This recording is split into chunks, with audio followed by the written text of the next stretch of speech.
we're joined right here by one of our favorites. I truly always love talking to this man. Always a fascinating chat because it's not just about football, and always has been more than just a game for this man. And now he announced today that he is a retired football player, two-time Super Bowl champion, three-time Pro Bowler, 13 seasons in the NFL, 14th overall pick of the 2009 NFL Draft. On the Mercedes-Benz Vans phone line, Malcom Jenkins on the program. How you doing, Malcom? I'm doing good, Rich. How you doing? I'm doing great. All right. I knew. I'm so.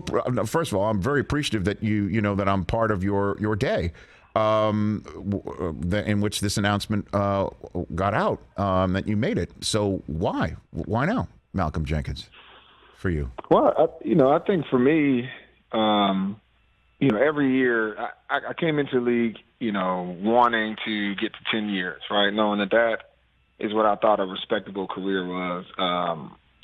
And realistically, you realize how hard that is to accomplish. But when I look back over the 13 seasons, I've done what I came to do, in this league. And I think the cost of playing at a high level, at least for me, it takes me sacrificing, my time, my body, energy. I put everything I have into the game.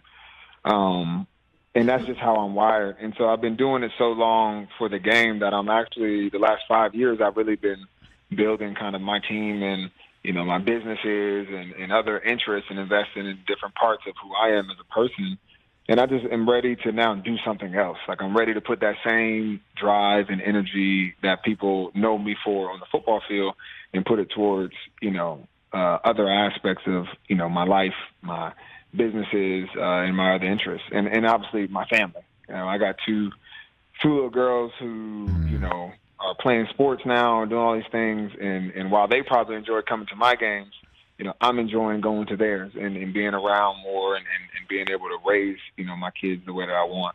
All of that leads me to the tough decision of letting go of the game that I've been playing since I was 7 years old.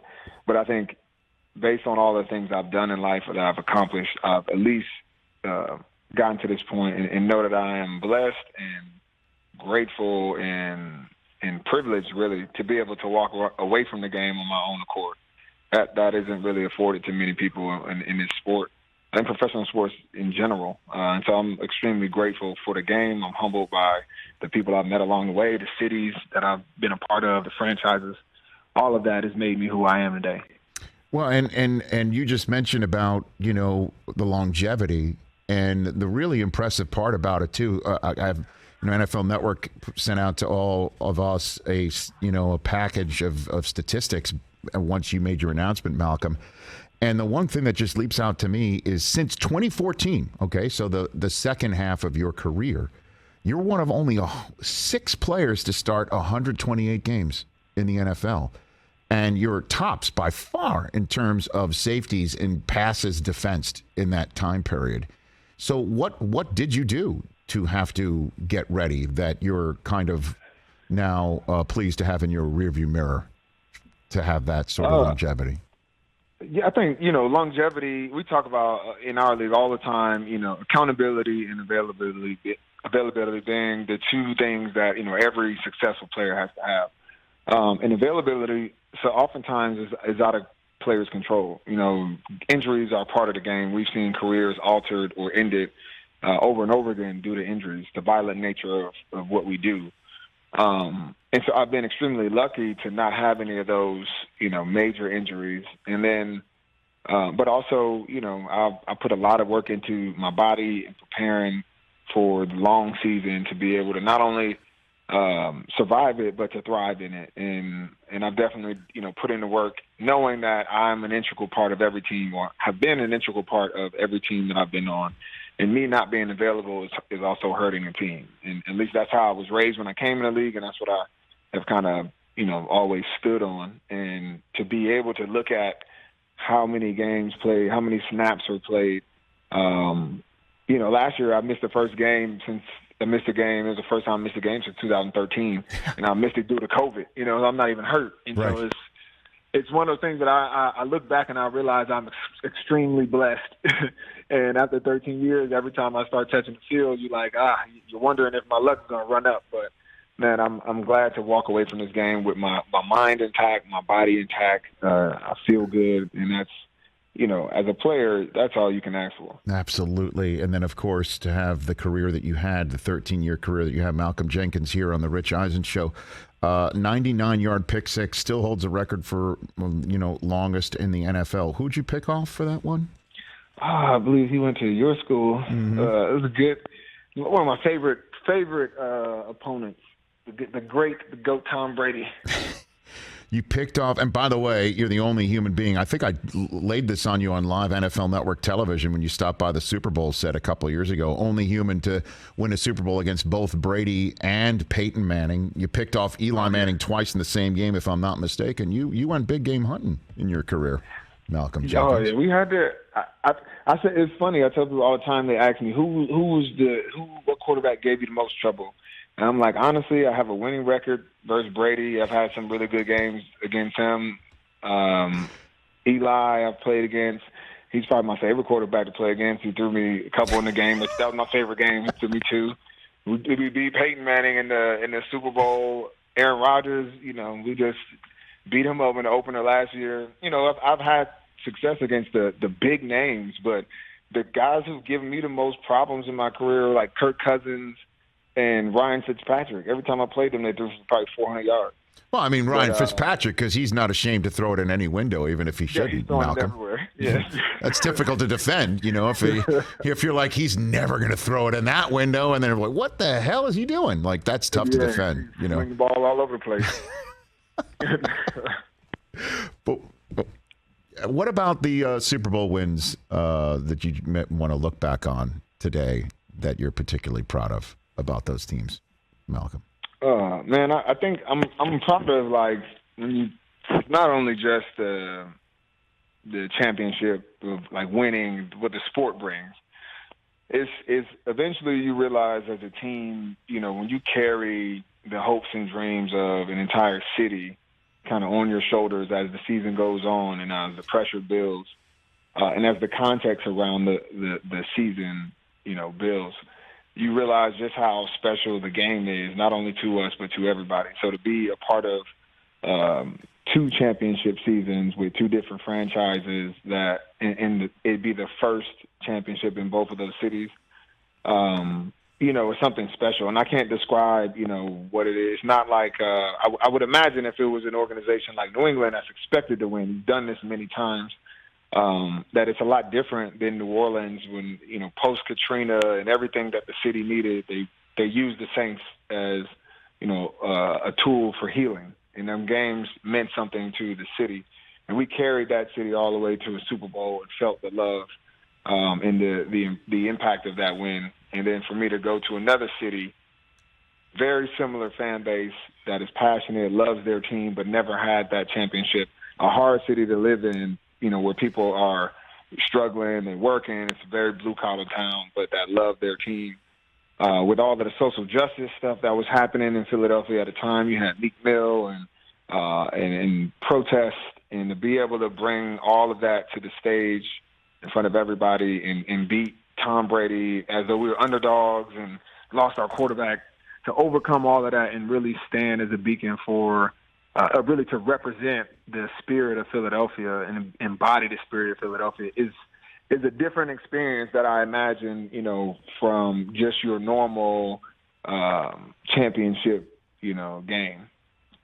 Malcom Jenkins here on the Rich Eisen Show. And as you now leave the game as a player, what's the biggest challenge for the NFL that you want to put on the table? People should be paying attention to. What do you got for me on that front? Yeah, I think right now the biggest one is their inability to correct the disparities in coaching. It's a very simple solution. We want more black head coaches because we know that there are many that are out there that are qualified and ready to step into the roles. And unfortunately, decades over the game, we haven't seen anything change in that space. And every effort they do roll out seems to only muddy the waters or make it more difficult. And I think realistically, we need to the NFL really only responds to one thing. They don't respond to the principle of the thing. They respond to the press and the pressure. And I think people need to continue to raise hell, until they move, because at the end of the day, it has to change, and it has to change from a cultural standpoint. It can't be about mandating things and putting one person in place to suffice, the hunger of the masses. It's like, no, we want the entire culture to change. And when that happens, you have to look at leadership. And if that leadership group is never going to change, then it's really going to be hard to do that. And the only way to truly do that is to create pressure. And I think we've seen, hopefully my career has been an example of how to do that there's a roadmap of how to do it.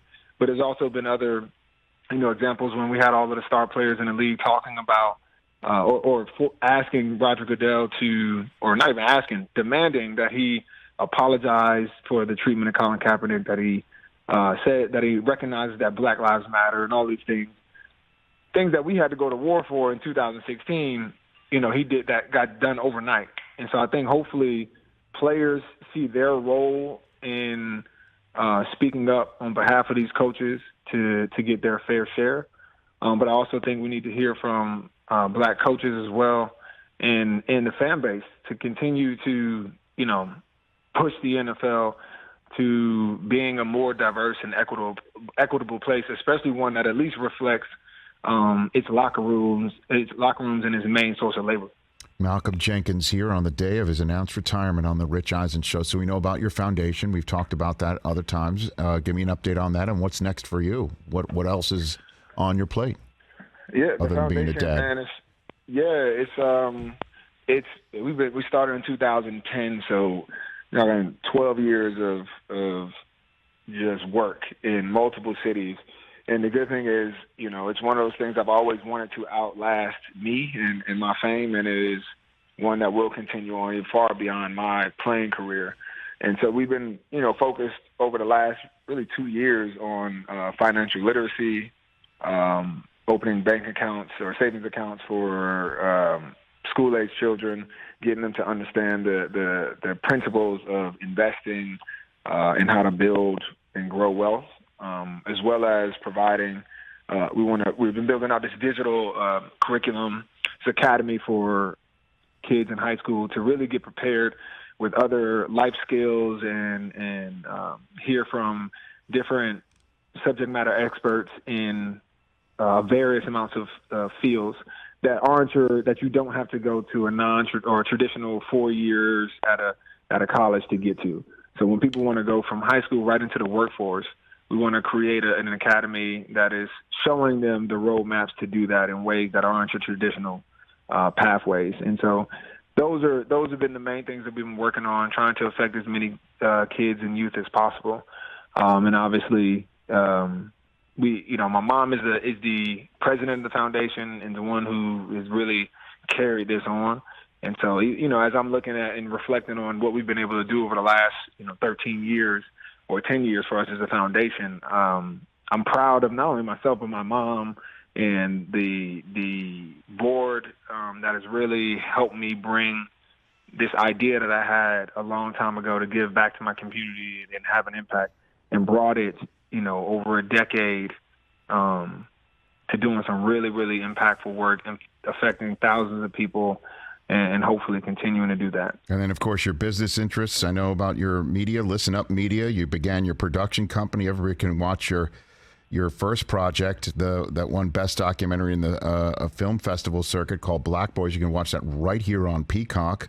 You got a clothing line, too? You can start that one out, too? Yeah, so the clothing line has actually been around it'll be 5 years. 5 years. This spring. Fantastic! Yeah. Look, this is awesome. Yeah, Damari we started out with just custom suits, and now we do full menswear, womenswear. We've had numerous athletes, both NFL, NBA, WNBA, wearing our stuff, styling before the games and things like that. But we just continue to grow. Even this past weekend at the Oscars had a few celebrities on the red carpet wearing our stuff. So tell me it was Chris Rock. Please tell me it was Chris Rock. Please tell me it was Chris Rock. Unfortunately, not. We weren't part of the main stage, the main moment. Okay. Next time we got goals though. Okay. That'd have been great. Spell your name right, Damari. Right. That would have been the perfect moment. But that's one of the things that I've been excited to grow. It's every year it just gets bigger and bigger. And like you said, the production company is really that's where I'm excited to jump into next. I've always been a storyteller. I've always been somebody who wants to kind of educate the masses, but I've always been hamstrung by sports media. I still only have access to the sports writers and platforms that are around me. So to really take advantage of my own voice, both in front of the camera and behind the camera, and tell the stories that I want in a little bit more creative way than what people have, seen from me in the past is something I'm really excited about. I've even been writing a scripted comedy series alongside of a really good writer named Chuck Hayward. He's written for WandaVision and for Dear White People, and it's a comedy, loosely based around my experience as a professional athlete. And it's in these kind of creative projects that I really found my voice and how I want to express this new journey I'm on to the world. And that's really, what I'm most excited about stepping into next. And obviously, the game is something I love. So broadcasting is always in my future. Being around the game, talking about it is what I love to do. I don't see that changing at all. So it's a lot of things, a lot of options, a lot of things on the table. And right now, I'm taking it all in, being in the moment, and really excited about the open-ended future. Well, you always have a place here, Malcom Jenkins. As you know, I've always enjoyed talking to you as a player. I look forward to doing it in the future. Now that your career is over, 2 Super Bowls, 3 Pro Bowls, 13 seasons, 14th overall pick in the 2009 draft, 1,000 tackles and 20 interceptions since entering the NFL in 2009, over the 1,000 tackles. Nobody else has that stat line. An incredible career for somebody who came from a basketball school. So big, Malcom, for you. So congratulations on that. I appreciate you, Rich. You know what? I'm surprised, and I kudos to you. You're a good man of integrity, because I've rubbed it in your face every time I've been on the show about your team and how they always fall short of victory when I would amend the word always. I would amend the word always. Now I have to amend it. And you know what? I was surprised that all of the people that I heard from last year, the great debacle, was I didn't hear from you. And I was like, you know what? Rich is a good man. Well, I just keep me while I was down. I just wait. I bide time. I lurk. That's what I'm, a professional lurker, Malcom. So. But hey, like I said, for a basketball school, it would have been great to have Michigan, Ohio State in the Sweet 16. We were there. Unfortunately, you couldn't make it. So we'll just have to do that down the road. Just have to do all of that down the road, Malcom. Next time. Down the road. Okay. Malcom is the only person you didn't call in during this whole time. That's true. I was living my best life, Malcom. You didn't want any of this smoke, is all I'm basically saying. You didn't want that call, Malcom. You didn't want that call. I didn't. I was glad. I didn't remind her. I didn't reach out anything. I stayed at the black myself. Anytime, Malcom, please, whatever you want to do here in L.A., you've got a place here. I always appreciate you calling in and making my show part of your playing career, and I look forward to more. Thanks for the call. Yes, man. Always appreciate the support, brother. Right back at you. That's Malcom Jenkins. There he is, one of the best. Hey, you watched all the way to the end. Thanks for that. Watch more right here.